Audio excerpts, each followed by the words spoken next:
Marco Dominic Gonzalez. And I'm just talking about I call it the Gomer Pyle scenario. I wrote a long, kind of like a dissent thing, and my opinion, and this is how it would work, and I did all that, and I wanted to put it on the computer and send it to somebody, and then I believe at that time my computer went down, or I didn't have the computer, it just went down. It must be in the summertime of 2010 or something like that. But I told my dad, and he said it was a great idea. I said it's a simple, effective way to protect the border, and you can also apply that to the Iraq situation. But what do you have to do prior to that? Indict the Bush administration on war crimes, mass murder. These are the charges, the simple charges. Mass murder by droning 100,000 civilians over thousands of drone missions. Charge one. Holy business war, going to war on false propaganda.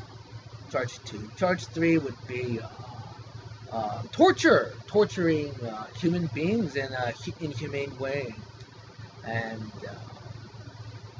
those are war crimes. Who's responsible? You start at the top, you work yourself down. If they didn't know, then who knew? But somebody has to give orders to do those things, guys. Somebody has to be involved to, I'm getting an order, and this is what we're doing. That's the way the military works. Remember, I saw the 60-minute thing when they're actually showing the pilot at the computer what the pilot sees.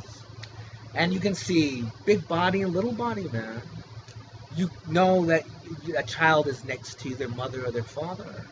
To kill that individual and to kill that child it's gotta bother the pilot, I would think. But I think if you're playing computer games, and after a while you don't look at them as people, it's just like I see an image and my role of engagement, I'm being told this is what I have to do, and they're following orders. At the end of the day, it's war crimes. It's the worst thing you could do. Because it creates radicalism, and it creates what is happening in Iraq now. Remember, I had business war colleges, and I said this in January and February of this year to say, do it now. We have to prevent radicalization, not perpetuate it. But guess what happened? A perpetuation of radicalism, and guess who's responsible? Not just the Bush administration, because they're the obvious responsible for it. But every American that did not have a conversation about this, every American that says, hey, you know what, I'm not going to talk about that. It's not comfortable for me to talk about that. It's not a popular conversation. We as Americans are responsible for that radicalization. We didn't push for that indictment earlier that would save those thousands of lives that have died now. So,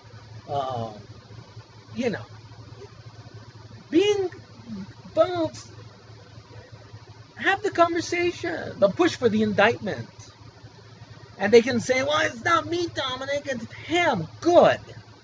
What's their name? And then what is the evidence that it's him?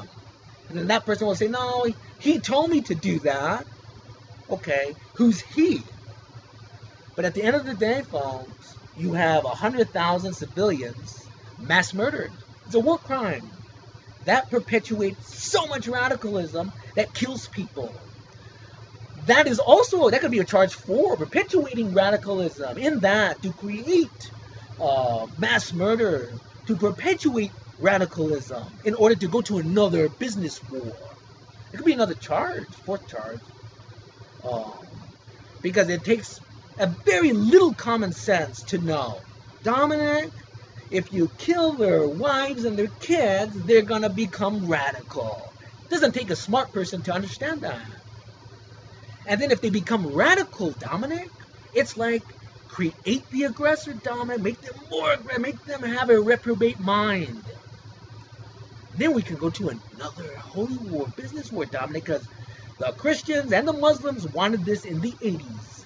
Go to a white church in the 80s, and you can't. You can only talk to someone who's honest, who's not going to say, oh no, I better not say what I know. I was in the white church, and they're talking about, we're going to go to this holy war, and we will prevail. And both sides are doing this. Well, they got it. And they got it at a false information, and to profit Those in charge are in those businesses. Don't you have a problem with that, America? Think about that, man.